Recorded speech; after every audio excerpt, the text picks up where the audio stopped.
When you were standing in the, I guess they call it the Situation Room, behind Obama, they're about to kill Bin Laden. Right.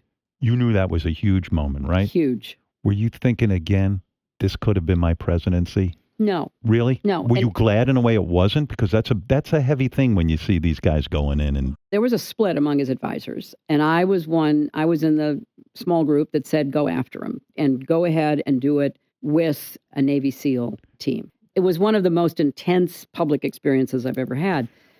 And here was, in my view, the right way to make a presidential decision. So there was a small group of us, and we were meeting. We met numerous times. We looked at all the different angles. We looked at all of the intelligence to figure out, was this real or not?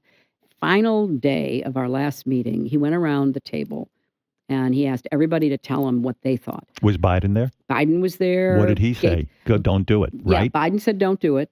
Gates said don't do it. I mean, because the risks were enormous. Right. You were going to fly into Pakistani airspace, land in a place called Abbottabad, which happened to be where the Pakistani military academy is, like West Point, and launch an assault to take out the most horrific terrorist in our history. So you don't fault Biden for saying no. I don't fault.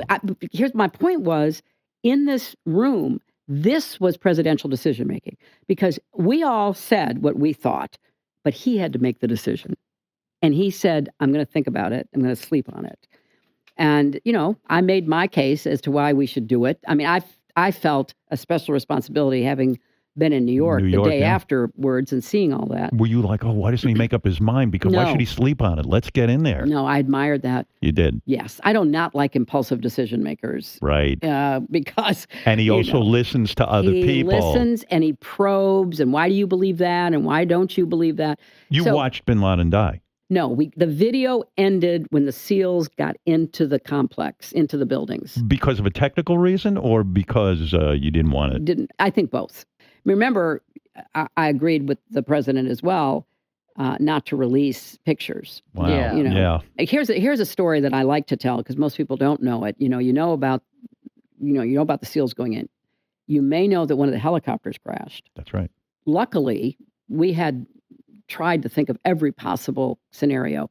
So there had been another helicopter positioned nearby to come in to take out the SEALs. But the one that had crashed was a new stealth helicopter. It had to be blown up so that the technology wouldn't fall into the wrong hands. They kill Bin Laden. They have to take his body out because we have to do the DNA back when they get to Afghanistan. Those Navy SEALs, after having shot their way into that, killed the Kuwaiti courier, killed his brother, killed one of, Bin Laden's adult sons, wounded one of the women who was after them.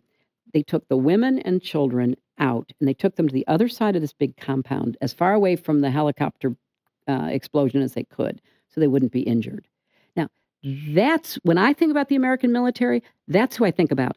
And I am sick to my stomach about what Trump did, pardoning 3 men who had been were testified against by their own men because of the way they behaved. What is that? Well, I don't know what it is. It's his perverse understanding of courage and war. In other words, there are rules. There have to be rules.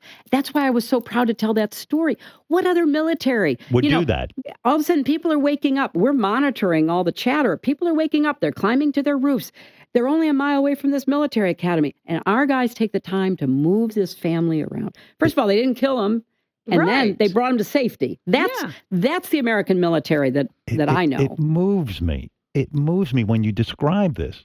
It brings tears to my eyes. Mine too. Because what a great bunch of guys. That's honor. That is honor. And so you can't undermine that military experience and the command, the chain of command. And that level of quality of service. Exactly.